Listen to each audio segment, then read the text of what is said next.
बांग्लादेश के अंदर जो मुस्लिम लीनिंग एलिमेंट्स हैं, मुस्लिम लीनिंग पब्लिक ओपिनियन बढ़ गया है। बांग्लादेश की मेजॉरिटी, शायद मेजॉरिटी ओपिनियन इस तरफ जा रहा है कि बांग्लादेश को हमें एक इस्लामिक देश बनाना है। इन सब के बीच एंटी इंडिया सेंटीमेंट बढ़ाई जा रही है, और एंटी इंडिया सेंटीमेंट इसकी बढ़ाई जा रही है, अभी से नहीं, बहुत वर्षों से बढ़ाई जा रही है।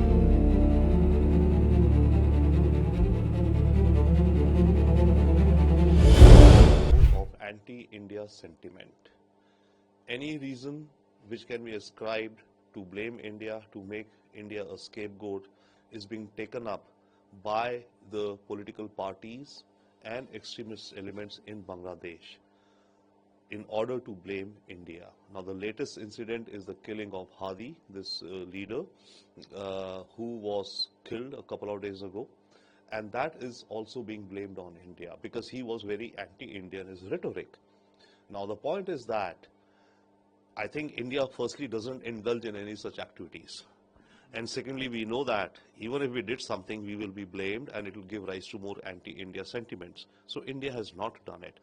Who could have done it? It could have been done by someone who wants to create greater rift and more anti-India sentiments in Bangladesh. So one obvious candidate to me seems is Pakistan's intelligence agency, because they know that by killing someone who is strongly anti-Indian in his rhetoric, the blame will go to India. And the narrative which is there is that the killers fled to India, 2 of them have escaped into India. So it could be some elements who want to create more rift, deeper differences between Bangladesh and India. That is one. Secondly, yes, this whole anti-India sentiments unfortunately also impacts the Hindu minority living in Bangladesh, because obviously by virtue of their religion they are associated with India. So this mob, these mob-like elements, these radicals, when they blame India, what they look to also do is any symbols which remind them of India inside Bangladesh, be it places of worship, temples, be it people with the religion of Hinduism, are valid targets according to them. Unfortunately, this is growing, and it doesn't seem that the Bangladesh government or the Bangladesh law enforcement agencies have either the ability or the capability or the will to stop such sliding down of virtually its anarchy, I would say.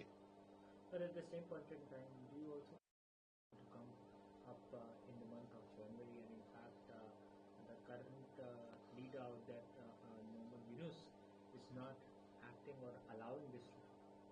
No, it could very much be so also that Yunus does not want the elections to be held in February or so.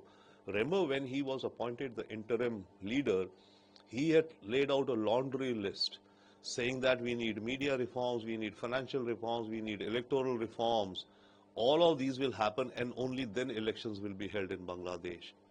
Now, all those reforms cannot be, held or implemented within a year even, right? So it indicated on day one itself, Yunus's view, I would say, that elections to be held is something that he would want in a different environment. Now, that said, you see, the other political parties, they want a role in ruling Bangladesh. Awami League is disbanded. Awami League leaders are either in hiding, many of them have been killed, or some of them have escaped from Bangladesh. So the party is virtually now dismantled, or to some extent. So the other leaders who are there, the BNP, which was the opponents to Sheikh Hasina, they want a share in power, so they are pushing for election.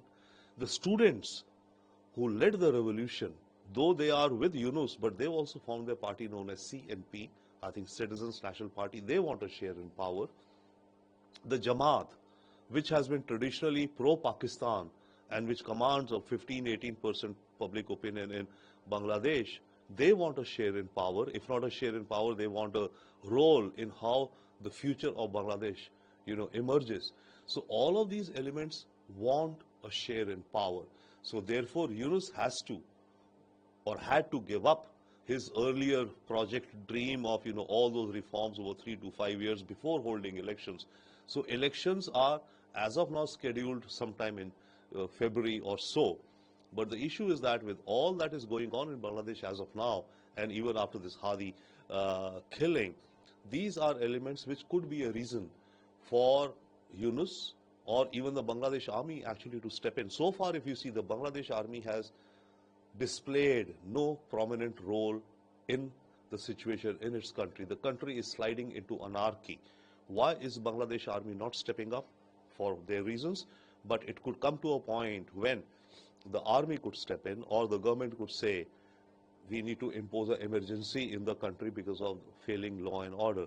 Such conditions, situations could lead to a postponement of the elections, but that has to be seen in the context that the other political players in Bangladesh, they want a share in power at the soonest. The way involved in this kind of activities that are undergoing within Bangladesh, the way the newspapers are being targeted, the editors are being targeted, you think that it is there are few people who do not want something to be written and people to be educated or being acknowledged with the fact that whatever is happening is not right? That's a very interesting point, yes. The newspapers which have been targeted, both of them or more, they are not particularly, anti the student movement. They are in fact pro-government, which is there right now, but they are independent in sort, they write balanced, right? So by attacking them, what what the mobs are doing is that they're looking to stifle independent opinion in the newspapers, because whatever it be, these are responsible papers, good papers. Daily Star, it may have its own bent, it's a liberal newspaper, fair enough, but targeting these newspapers is certainly something which points to the fact that freedom of expression or independent, neutral, balanced voices are being silenced by the mobs, and the government is standing by silently. Bangladesh में गतिविधियां हो रही हैं जमात इस्लामी और कहीं ना कहीं student protest के माध्यम से कभी इंडियन हाई कमीशन की इमारतों को निशाना बनाया जा रहा है, कभी अवामी लीग के पूर्व नेताओं को, कभी हिंदुओं को टारगेट किया जा रहा है. अब तो आलम इतना खराब हो चुका है कि अखबारों के मालिकों को और संपादकों को टारगेट किया जा रहा है. इन गतिविधियों का एनालिसिस आप कैसे करें? देखिए, बांग्लादेश में जो फिलहाल हो रहा है वो ओवरऑल तो एक दर्शाता है कि बांग्लादेश के अंदर जो मुस्लिम लीनिंग एलिमेंट्स हैं, मुस्लिम लीनिंग पब्लिक ओपिनियन बढ़ गया है. अवामी लीग जो प्रोपोगेट करती थी, जिसके लिए खड़ी थी सेकुलर बांग्लादेश, उससे हट करके अब बांग्लादेश की मेजॉरिटी, शायद मेजॉरिटी ओपिनियन इस तरफ जा रहा है कि बांग्लादेश को हमें एक इस्लामिक देश बनाना है